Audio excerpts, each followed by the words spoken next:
감사합니다. 읽은 말씀 계속 지난 시간에 이어서 오늘 21절부터 23절 전에 그러나 이제는 이란 제목을 가지고 생각하면서 은혜를 나누려고 합니다. 우리가 화목하게 됐는데 우리가 하나님께 구원받고 용서받게 되고 하나님과 화목하게 된 것은 예수님의 공로입니다. 우리가 거기에 뭐 하나 포함된 것도 없고 어떤 공적이 있는 것도 하나도 없습니다. 그래서 예수님의 은혜입니다. 그래서 이 구원받고 용서받은 이것을 우리가 보통 종교적인 개념으로 많이 이해하는데 근데 그 이상이라는 것을 제가 지난 시간에도 말씀드렸습니다. 하나님과 우리 사이에 일어나는 정서적인 관계에서의 화목, 회복을 말합니다. 그러니까 지금은 가지 못했던 그런 자가 아니라 이제는 이제 하나님 앞에 담대히 나아가면서 감히 아바 아버지라 부를 수 있는 그런 사람이 된 겁니다. 오늘 읽은 말씀 1장 21절 말씀에 보면 1장 21절 보시면은 전에 악한 행실로 멀리 떠나 마음으로 원수되었던 너희를 이렇게 표현합니다. 그러니까 뭘 설명하고 있냐 하면 어떤 상태에 있었느냐는 거예요. 전에. 그러니까 이런 하나님과 화목되기 전에 너희가 어떤 상태에 머무르고 있었느냐 이걸 얘기합니다. 그래서 그 모습을 21절은 과거에 우리가 하나님과 화목하기 전의 상태를 세 가지 단어를 통해서 표현합니다. 악한 행실, 또 멀리 떠나 마음으로 원수됨 이렇게 세 가지로. 마음으로 원수됐다고 하는 것은 사람의 마음은 중립적인 상태에 머물러 있지 않습니다. 무슨 얘기냐면 쏠리게 돼 있다는 겁니다. 모태에서부터 하나님을 원수로 여기거나 그분을 대적하는 마음을 가지고 태어난 것을 말합니다. 마음으로 원수되었다는 겁니다. 엑두루스라는 이 말은 증오한다는 겁니다. 그래서 증오를 품고 있는 철천지 원수를 가리킬 때 여기서 나온 단어가 엑도스라는 명사입니다. 그러니까 원수를 가리키는 겁니다. 우리 마음으로 하나님에 대해서 어떻게 해요? 원수처럼 생각했다는 겁니다. 우리 마음, 뭐뭐를 통해서 정신을 말합니다. 고의적인 마음의 의도와 목적이 원수됨이라는 거예요. 원수됨. 그러니까 그리스도를 믿지 않는 인간은 하나님 멀리 떠나 있을 뿐만 아니라 의지적으로 하나님을 대적하는데 마음으로부터 이미 멀리 떠나져 있음을 얘기합니다. 마음으로 원수되었다. 그 다음에 멀리 떠나 있다는 겁니다. 완료 수동태 분사로 되어 있습니다. 이거 멀리 떠나 있다. 아팔로트리오라는 말인데 멀어지게 하다, 사이를 이간하다라는 뜻인데요. 죄인으로 하나님과 완전히 분리돼서 철저히 소외됐다는 것을 나타냅니다. 그러니까 하나님 앞에 우리가 전에 어떤 사람이었는가 멀리 떠나 있었다는 겁니다. 완전히 격리된 상태. 그러니까 하나님으로부터 완전히 소외된 상태. 한 걸음 더 나가서 이 단어는 아무개와 친분 관계를 끊다라는 뜻이 있어요. 그러니까 하나님과 우리의 관계가 어떤 관계? 완전히 끊어진 관계라는 겁니다. 정욕의 욕심을 따라 적극적으로 죄를 짓고 거룩하신 하나님으로부터 멀어져 그와 친분 관계를 끊어야만 했던 사실을 여기서 역설적으로 말하고 있습니다. 그래서 오늘 21절은 이렇게 표현합니다. 전에 악한 행실로 멀리 떠나 마음으로 원수 되었던 온토스 되었다 얘기하는데 영어로 말하면 B입니다. 여기서 에이미 동사의 현재 분사 능동됩니다. 과거 한때만 그런 것이 아니라 전서부터 계속 그랬다는 거예요. 그러니까 그리스도를 믿기 이전 모든 기간에 원수였다고 하는 사실을 밝히고 있습니다. 그 원수됨을 능동적 의지로 이끌어 갔다는 거예요.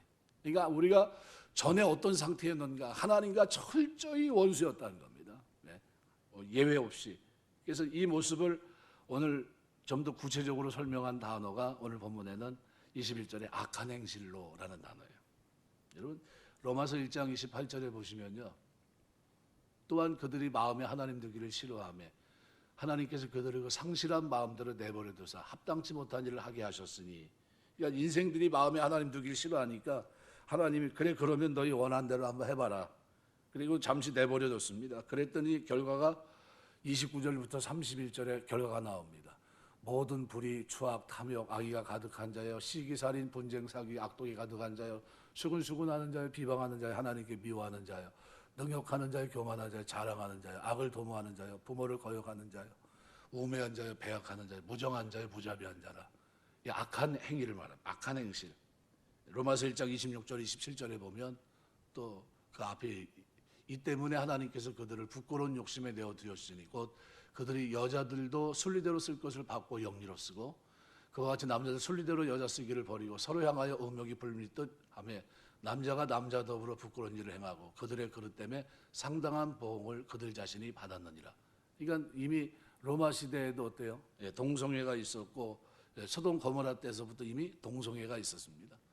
룻기서에도 동성애가 표현되어 있고, 그러니까 그게 다 뭡니까? 결국은 이 악한 행실, 이 악한 행실 속에 있었다는 겁니다. 그래서 전에 어떻었느냐는 거예요. 전에 우리가 하나님과 화목하기 전에 어떤 상태였? 전에는 하나님과 원수되었다는 겁니다. 원수가 되어 있었지만, 그죠? 되었던 완전히 어떻게 해요? 아주 능동적으로 그런 의지 가운데 그렇게 살아가고 있었던 그 모습을 그대로 보여줍니다. 전에 악한 행실로 멀리 떠나 마음으로 원수가 되었던 너희를 그랬습니다. 그러니까 그런 우리를 어떻게 해요? 하나님께서 이제 오늘 22절 보시면요, 이제는 그의 육체 죽음으로 말미암아 화목하게 하사 너희를 거룩하고 흠이 없고 책망할 것이 없는 자를 그 앞에 세우고자 하셨으니, 이 대목에서요, 그 앞에 세우고자 하셨으니, 그 앞에 세우고자, 언제쯤 세워집니까?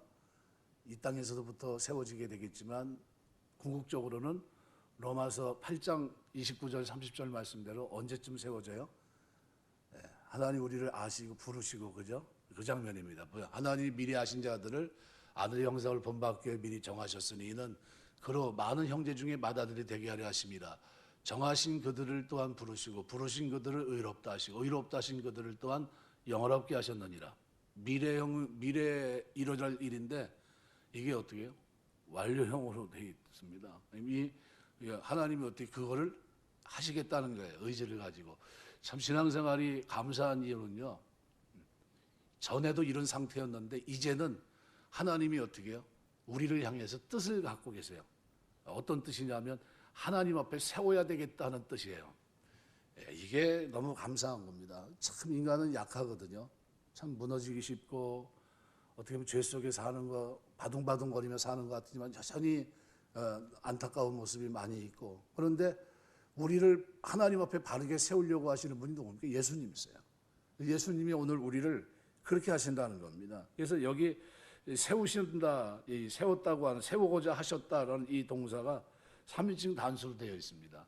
무슨 얘기냐면요, 이 1장 13절에서 20절까지 말씀을 그대로 다 받고 있는 겁니다. 그러니까 이 3인칭 단수로 된 것으로 보아서 22절의 주어 역시도 13절에서 21 긴 문장의 주어인 누굽니까? 예수님을 말하고 있는 거예요. 그분이 그렇게 어떻게 우리를 세우고자 하신다는 거예요. 우리 전에 어떤 상태에 있었는데 악한 행실로, 그죠? 악한 행실로 이미 멀리 떠나 마음 원수되었던 우리를 이제는 어떻게 해요? 육체 죽음으로 화목하게 하시고 거룩하고 흠이 없고 책망할 것이 없는 자로 그 앞에 세우고자 하셨다는 거예요. 하나님 앞에 우리를 세우려고 누가요? 예수님이 십자가 지신 겁니다. 십자가 지시는 목적이 분명합니다. 이게 너무 감사한 겁니다. 세우고자 하셨다, 곁에 둔다는 뜻입니다. 전치사 파라와 두다라는 뜻의 시스템이라는 단어의 합성어입니다. 그러니까 파라스템이라고 하는 이 단어는 가까이에 둔다, 곁에 둔다 이런 뜻이에요. 그러니까 하나님이 오늘 우리를, 예수님 우리를 위해 죽으셨어요. 십자가 지시고 피 흘려 주셨어요. 그리고 속전을 지불하시고 값을 주고 사셨어요. 사신 이유가 뭡니까? 흠이 없고 하나님 보실 때 거룩하고 흠이 없고 책망할 것이 없는 자로 그 앞에 세우고자 하셨다는 거예요. 이것을 누가 하시는 겁니까? 주체가 누굽니까? 예수 그리스도라는 거예요. 이거를 13절에서부터 20절까지 그리고 22절에서 그것을 다시 한번 강조하고 있는 거예요. 단수를 통해서 바로 이분이, 그죠? 우리를 이렇게 부르신 그분이 이것을 하실 것이다. 온 만물을 하나님 앞에 어떻게 바르게 세운다는 거예요. 바로 그 얘기를 하고 있는 겁니다. 그렇게 살았던, 지난날 보면 어떻게 형편없이 살았던 우리를 이제는 주님이 어떻게 하십니까? 22절 상반절 보니까 이제는 그 육체죽으로 말미암아 화목하게 하사. 상상하지 못했던 일입니다. 완전한 회복이에요. 그죠? 완전한 회복. 하나님이 사람들에게 구원의 자격, 조건을 요구하시면 사람들이 도무지 충족시킬 수 없다는 것을 우리 하나님은 아십니다.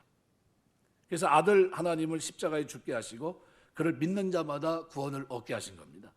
그 은혜 안에서 하나님이 우리를 부르고 계신 줄 마음으로 깨달아 알게 되면 우리는 비로소 하나님과 화목하게 됩니다.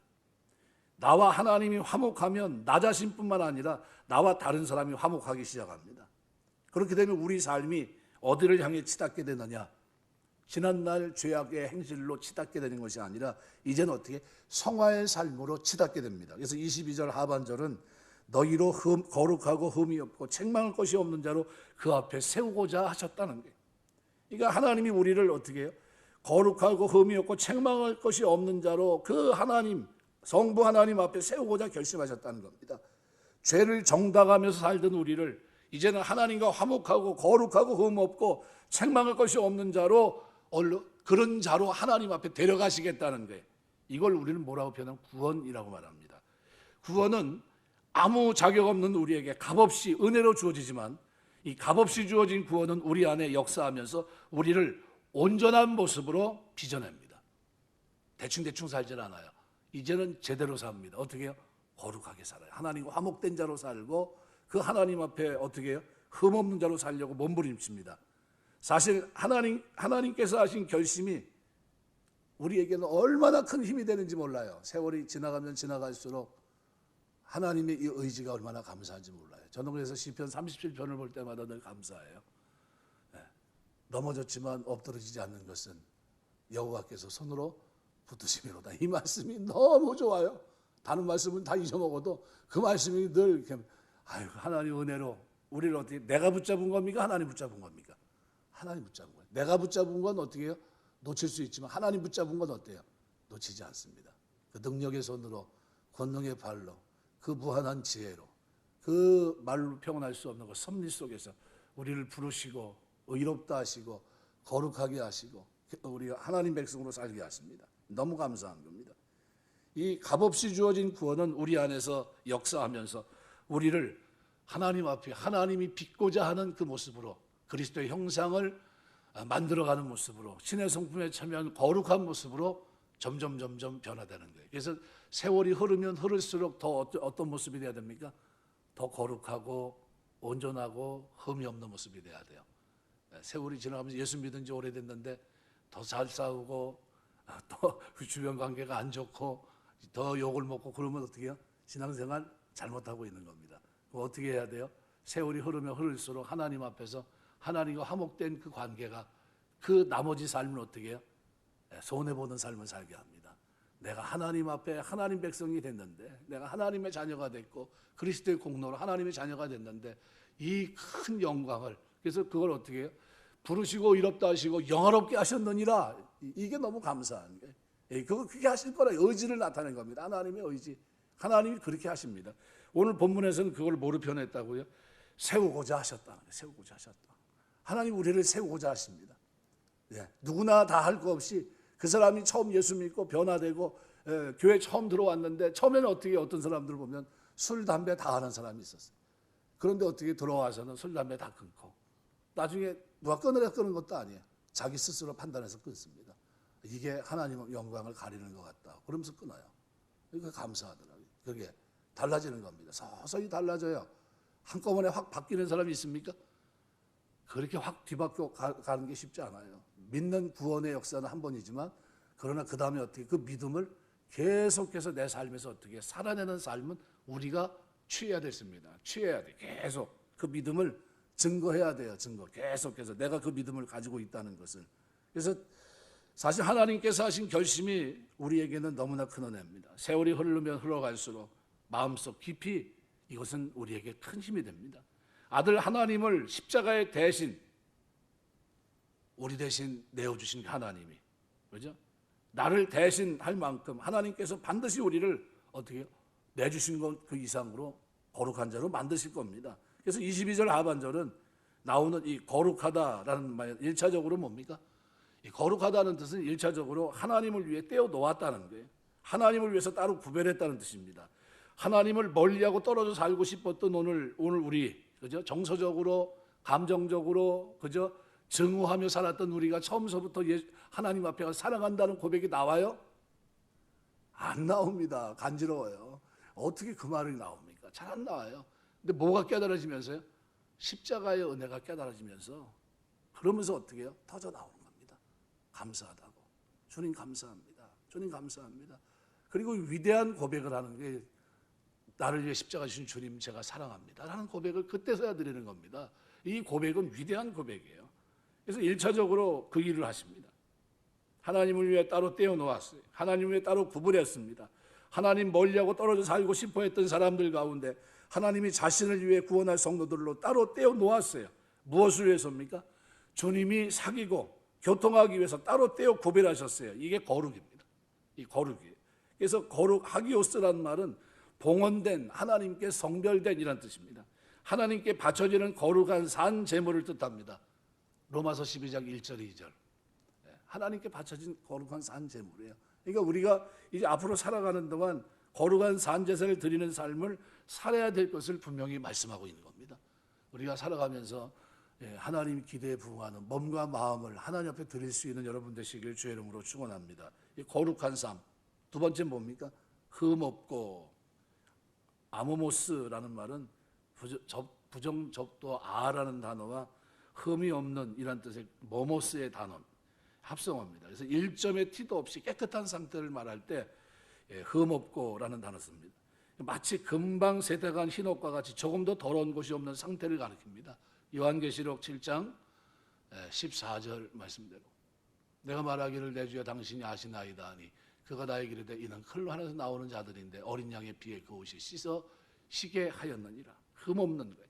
이 단어는 유대인의 정결의식을 묘사할 때 사용된 단어인데 하나님께 바쳐지는 일체 흠이 없는 최고의 제물을 뜻합니다. 이거 하나님 우리를 어떻게 해요?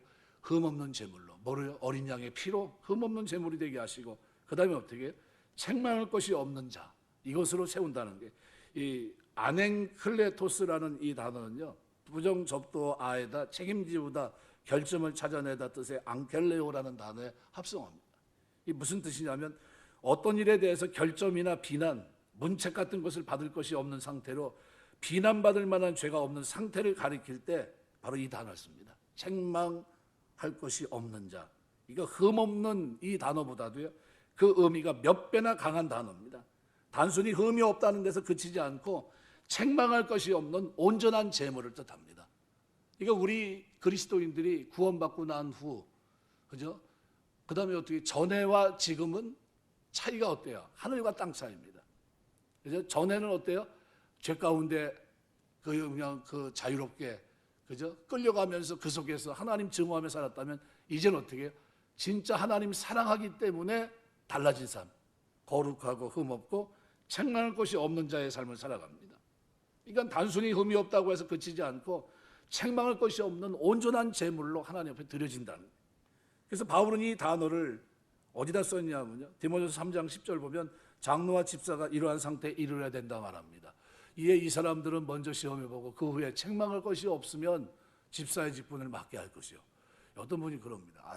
교회에서 뭐 그냥 집사예요 그런다고. 난 아무것도 아니란 그런 얘기예요. 집사예요 이렇게 얘기합니다. 근데 그 앞에 무슨 단어가 붙어 있어요? 책망할 것이 없으면 이란 단어가 붙었어요. 책망할 것이 없으면, 이 단어가 가벼운 단어입니까? 무거운 단어입니까? 굉장히 무거운 단어예요. 거룩하고 흠없고 책망할 것이 없는 이런 사람으로 하나님 우리를 세우려고 하는 겁니다. 그럼 지금 저 상태는 어떤 상태입니까? 스데반 집사 같은 사람이에요. 스데반 집사. 여러분 이해가 되시죠? 스데반 집사 어떤 사람입니까? 성령 충만해서 하나님의 도를 위해서 십자가 지고 하라도 지고 갈 만한 사람, 그런 상태를 말합니다. 모든 그리스도인들은 그래서 고린도서 1장 8절을 보시면 마지막 심판 때 이러한 상태가 될 겁니다. 주께서 너희를 우리 주 예수 그리스도의 날에 책망할 것이 없는 자로 끝까지 견고하게 하시리라. 누가요? 주께서 너희를. 누가요? 예수님께서 우리를 주 예수 그리스도의 날에 심판하시는 날 책망할 것이 없는 자로 끝까지 견고하게 하신다. 하나님이 우리를 그 하나님 앞에 세우게 하셔요. 그래서 은혜가 되는 겁니다. 그래서 이 세 개의 형용사는 성도들이 하나님 앞에 서게 되는 그날까지 끊임없이 이 땅에서 어떻게 살아야 되느냐, 성화의 삶을 말씀해주고 있습니다. 성화의 삶. 바울은 이 단어를 통해서 그리스도의 재림시 그리스도와 같이 변화될 성도들의 영광스러운 모습을 로마서 8장 29절 30절에 말씀하고 있고요. 이 성도를 부르신 하나님의 목표고 십자가의 목표가 뭐냐? 바로 그거예요. 그래서 30절 미리 정하신 그들을 또한 부르신 그들을 의롭다 하신 그들을 또한 영롭게 하셨느니라. 이 대목이 우리에게는 뭡니까? 너무나도 감사한 하나님의 약속의 말씀입니다. 그러면 이 말씀을 하나님 이루실까요? 이루지 못할까요? 구원받은 백성들의 삶을 하나님 어떻게 해요? 이렇게 바꿔놓습니다. 전에는 하나님과 화목하지 못해서 어떻게 해요? 서먹서먹했지만 이제는 어떻게 해요? 화목해요. 제가 지난주에 설교를 하면서 그런 얘기를 했는데, 인간끼리도요, 부모와 자식 간에도 소원한 상태로 오랜 세월을 지나다 보니까, 몇십 년을 살다 보니까 나중에는 어떻게 해요? 사랑한다는 말이 터지질 않아요. 그런데 아들이 가서 200번 알아주면서 뭐예요? 아버지 사랑해요 했더니 나중에는 어떻게 해요? 아버지 입에서 사랑해요 나온 겁니다. 하나님이 우리를 얼마나 안아주셨을까? 제가 그 얘기를 했습니다. 하나님이 우리 입에서 하나님 사랑합니다라는 고백이 나오기까지 어떻게 역사하셨을까? 이로 헤아릴 수 없을 겁니다. 뭐 수백 번이 아닐 거예요.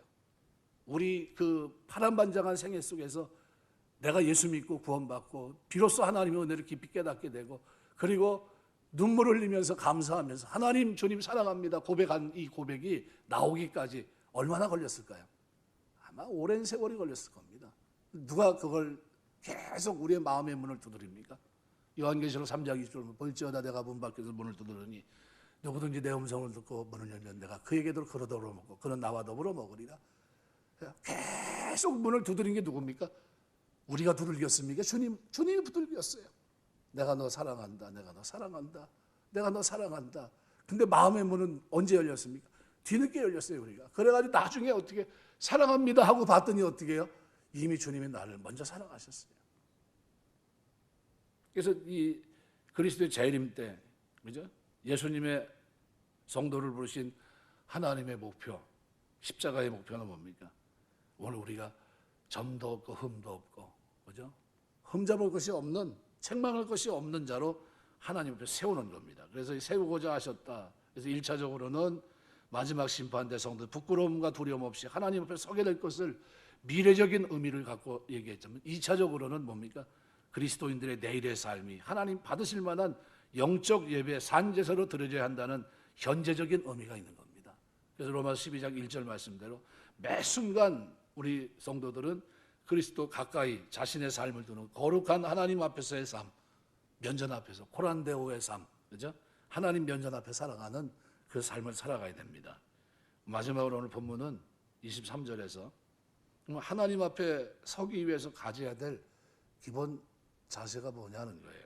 사도 바울이 우리 과거, 현재, 미래를 조명한 다음에 우리의 구원을 이루신 그 하나님을 선포합니다. 그죠? 그분이 우리를 어떻게 세우려고 십자가 지셨어요.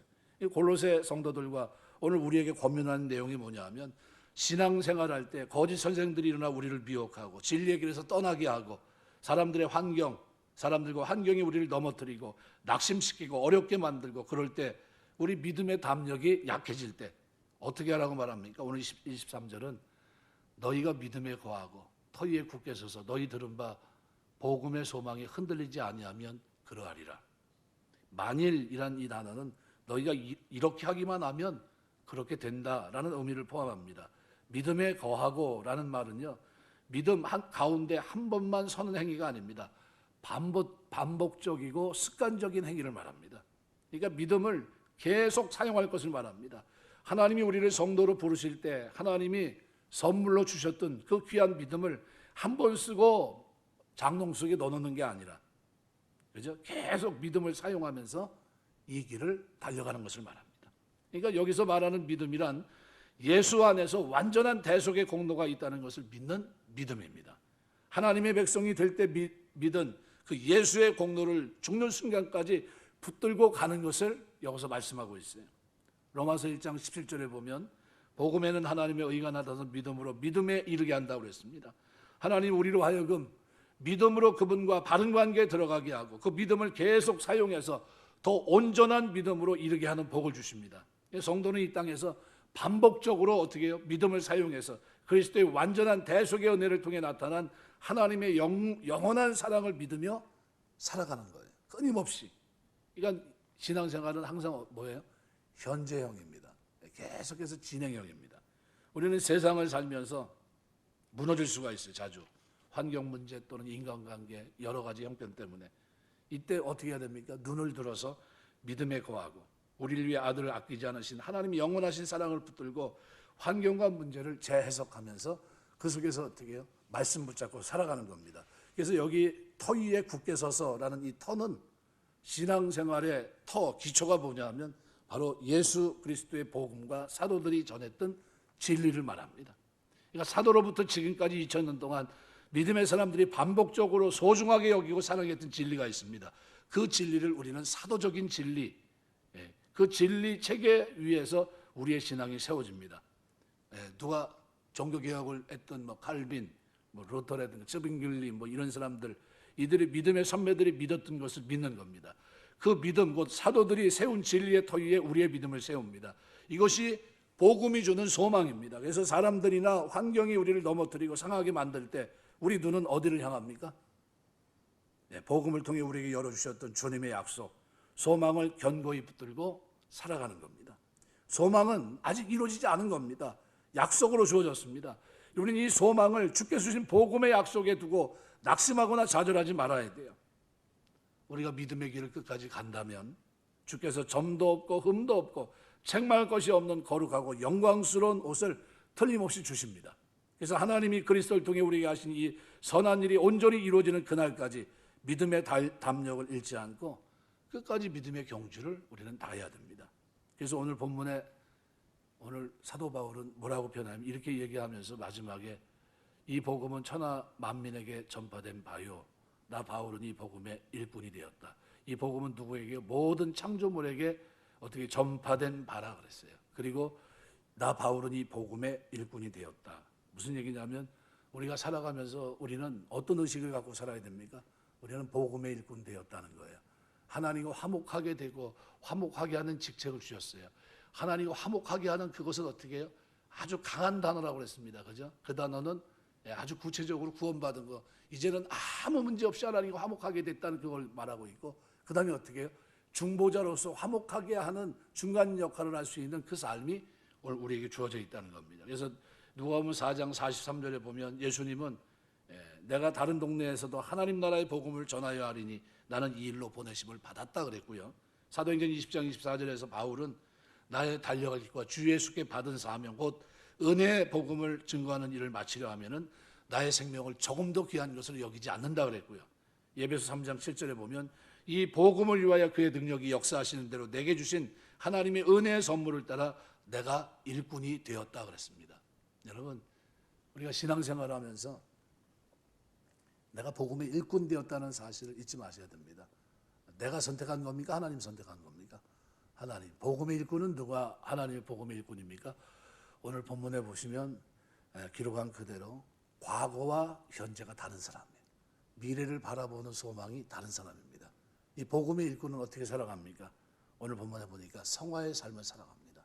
끊임없이, 그죠? 근데 이 성화의 삶을 사는 게 내 의지입니까? 하나님의 의지입니까? 하나님의 선한 섭리 가운데 의지입니다. 하나님이 우리를 하나님 앞에 세우려고 하는 그 의지 속에서 우리에게 성령을 주시고, 성령 하나님의 선물 속에서 우리는 어떻게 해요? 말씀의 깨달음 속에서 계속해서 나를 어떻게 변화시켜 갑니다. 점도 없고 흠도 없고, 그죠? 오늘 본문에 기록한 그 모습 그대로 책망할 것이 없는 자로 하나님을 세우고자 하나님이 십자가 지신 겁니다. 이것이 목표가 분명하기 때문에 오늘 우리의 미래도 반드시 어떻게 영화에 이르게 되는 겁니다. 근데 그냥 대충 살아가는 그런 모습이 아니에요. 예수 믿고 구원받은 사람들의 성도의 모습은 이제는 다른 모습입니다. 죄와 전혀 정반대의 모습이에요. 거룩하고 하나님과 화목된 존재고 그리스도의 일꾼으로 살아가는 그 모습이 충만하고, 그들은 어떻게 뭐에 서 있습니까? 믿음 위에 서 있고 소망 가운데 서 있는데 사도들의 터 위에 서 있습니다. 사도들이 어떻게 갔는지 그 발자취를 밟으면서 갑니다. 본이 된 그 길을 쫓아가면서 그 길을 걸어갑니다. 성품도 행위도 닮아가요. 점점 모든 것이 다 어떻게 해요? 흠이 없는 자로 세우려고 하는 목적에 맞는 모습으로 세워져 갑니다. 이것이 세월이 가면서 더 완벽한 모습으로, 시간이 흐르면서 더 복된 모습으로 하나님 앞에 됩니다. 아름다운 모습으로. 그래서 바울은 우리가 다 복음의 일꾼이다 이렇게 얘기합니다. 그러면 우리가 일꾼된 우리가 이 땅에 살아가는 동안 저와 여러분의 삶 속에서 끊임없는 성화가 계속된 삶 속에서, 믿음의 터전 속에서, 계속된 변화 속에서 우리가 개혁되는 중에 주님 만나는 저와 여러분의 삶이 되시길 주의 이름으로 축원합니다. 기도하겠습니다.